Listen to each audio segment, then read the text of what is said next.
안녕하십니까, 윤과장입니다. 네, 즐거운 금요일, 이번 주의 마지막 거래일이었는데요. 지수도 오르긴 했지만 그렇게 즐겁지는 못했습니다. 지수가 일단은 이번 주에 2700 위에서 일단 시작을 했는데 지난주 금요일 종가가 2701이었죠.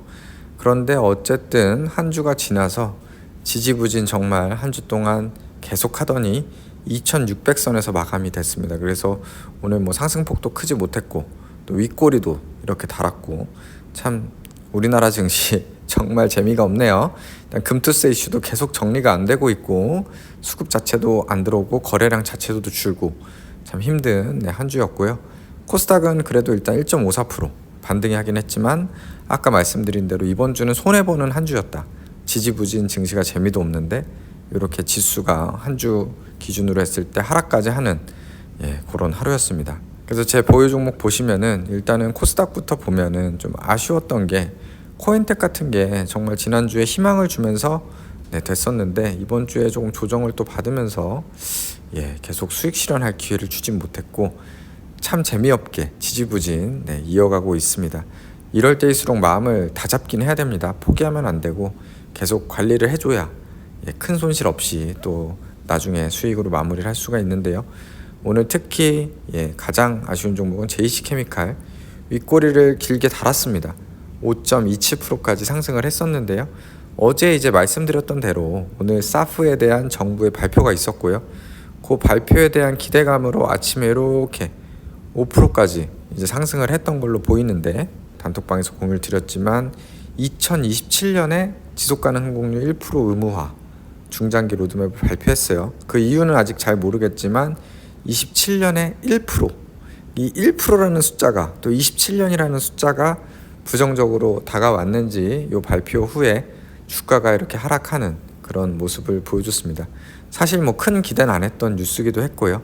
그리고 제가 계속 말씀드리지만 솔직히 말씀드려서 이 내용을 잘 아는 입장에서는 JC케미칼은 사프와 크게 관련은 없습니다. 그럼에도 뉴스에는 계속 수혜주라고 JC케미칼이 거론되더라고요. 그래서 뉴스만 보고 또 너무 그 내용을 믿으면 안 되고 내가 공부를 해야 정확한 내용은 알고 투자할 수 있는 거죠. 물론 사프 때문에 급등을 하길 바라긴 했습니다. 주식이라는 게 그냥 테마로 올라오고 옛날에 에코프로 에코자 들어간 거 다 오르고 그런 게 또 주식 시장이다 보니까 그랬었던데 아쉽게도 오늘은 이렇게 오르다가 다시 다 반납한 것도 모자라서 하락 마감을 했습니다. 그래서 JC케미칼 참 답답한 흐름에 답답한 마음에 실적도 안 좋고 해서 오늘 IR 전화 통화를 했고요. IR 전화 통화를 해서 여러 가지 얘기를 했는데 일단은 핵심만 말씀드리면 왜 1분기, 2분기 계속 실적이 안 좋냐, 앞으로 어떡하냐 이런 얘기들을 했는데 우선 이건 좀 지난 뉴스긴 한데 이게 계속 영향을 준다고 해요. 지난해 발전용 바이오 중유 공급 물량 늘고 경쟁은 치열.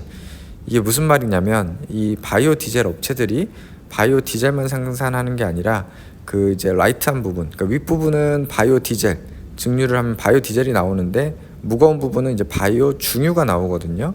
그래서 바이오 디젤은 자동차에 들어가고 바이오 중유는 이 발전용 연료로 쓰이는데 이쪽에 경쟁이 치열해지면서 단가가 좀 많이 하락을 한 것 같습니다. 여기서도 예전에 기사가 이제 나왔었는데 요게 이제 영향을 지금 계속 실적을 발목을 잡고 있는 상황이라고 하고요. JC케미칼이 왜 더 여기서 영향을 받냐면 22%에 해당하는 물량을 공급했을 정도로 이 1위는 DS 단석인데 DS 단석 같은 경우는 원래 좀 규모가 더 큰 회사고 DS 단석도 23%인데 JC케미칼이 22%로 바이오 중유로 수익을 많이 내던 상황이었는데 단가가 안 좋아지면서 좀 실적이 지금 계속 안 좋은 그런 모습이라고 하고요. 바이오 디젤은 다행히 이슈는 없다고 합니다. 수요나 공급하는데 전혀 이슈는 없다고 하는데 그럼 정말 희망이 없는 거냐?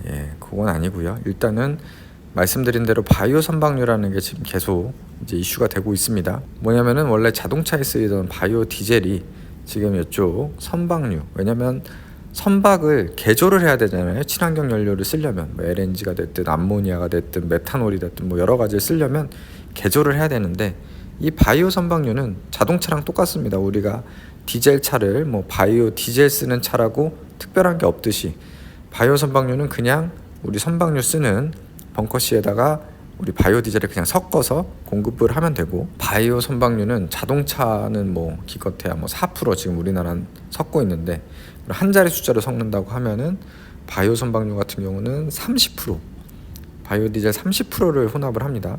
그러니까 이 혼합률 자체가 이제 굉장히 높습니다. 이 정도는 섞어줘야 이 온실가스 감축 효과를 낼 수 있기 때문에 이렇게 높은 비율로 이제 섞고 있고요. 지금 바이오 선박류 지금 그런 수요가 지금 계속해서 급격하게 지금 늘고 있는 그런 상황입니다. 다만 지금은 이제 선박류에 바이오 디젤 위주로 지금 혼합이 다 되고 있는데요.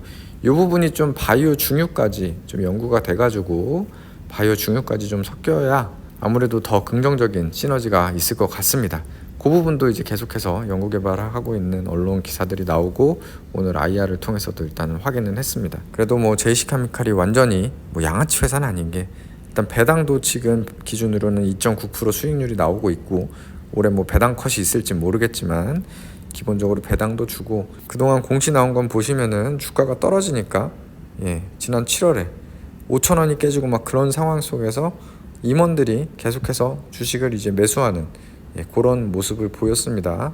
뭐 요게 정말 대단하다 이런 건 아니지만, 그래도 아무튼 간에 조금 주가 하락을 회사에서 생각을 한다, 이런 개념 정도로 이해하면 될 것 같고요. 그리고 또 지난 6월에는 자사주 매입 결정까지 했죠. 그래서 정말 대단한 주주환원을 하는 건 아니지만 나몰라라 하는 그런 회사는 아니다 정도로 일단 이해를 하고 있고요. IR에 물어봤을 때는 다음 주 금요일쯤에 이제 IR 자료도 하나 이제 올리려고 지금 준비 중이라고 하는데, 그거는 이제 다음 주나 다다음 주에 나오면은 다시 또 내용을 한번 확인해 보도록 하겠습니다. 아무튼 지금 주가가 이제 너무 많이 하락을 했고요. 실적도 안 좋고.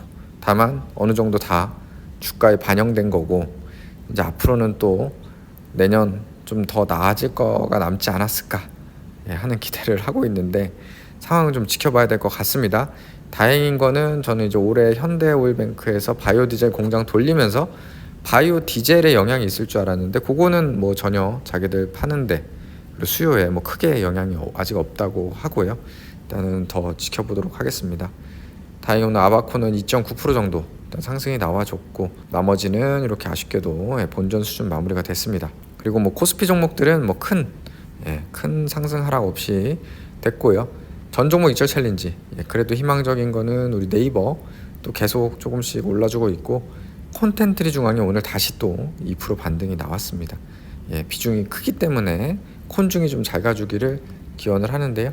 롯데 지주도 올라주고, 이렇게 전 종목 이철 챌린지 계좌는 조금 나왔습니다. 그래서 제 계좌 보시면은 코엔텍이나 ENF, 인버스 정도가 조금 그래도 수익에 희망이 있는 수익률 정도를 보이고 있고요. 나머지는 조금 힘든 모습 보여주고 있는데, 아무튼 좀 증시가 재미가 없는 게, 좀 익절이라도 하나씩 시켜주면서 해야지 뭘 대응을 할 텐데, 뭐 계속 조금 올랐다 조금 떨어졌다 뭐 전혀 뭐 미동을 안 하니까 좀 재미가 없네요. 일단 다음 주에는 코엔텍이라도 좀 익절을 했으면 좋겠고요. 인버스로 일단 해진하고 있으니까 혹시라도 급락 나오면 또 인버스 익절해서 또 다른 거를 추매하든 현금을 확보하든 대응을 하겠습니다. 코스피 계좌는 뭐 큰 변화 없이 이렇게 유지 중인 상황이고요. 반토막난, 정확히 반토막난 롯데케미칼 일단은 계속 지켜는 보고 있습니다. 에틸렌 스프레드 지켜는 보고 있고, 7월보다는 8월이 조금 낮았습니다. 9월 더 나아지기를 좀 기원을 해보고요. 다음으로 전종목 이철 챌린지는 네이버 마이너스 7까지 회복을 해줬고요. 콘중은 마이너스 32 이 정도로 와 있는 상황입니다. 그래서 참 뭐 증시가 재미없게 제자리 걸음을 계속하다 보니 이번 주는 크게 스펙타클한 그런 한 주는 아니었는데요. 어쨌든 우리가 코스피 기준으로 보면은 손해를 봤어요. 원래 2,700이었는데 2,674로 마감을 했기 때문에 다음 주에는 잃은 거 플러스 더블로 한 2,700 중반선까지는 최소한 회복해 주기를 기원하고요.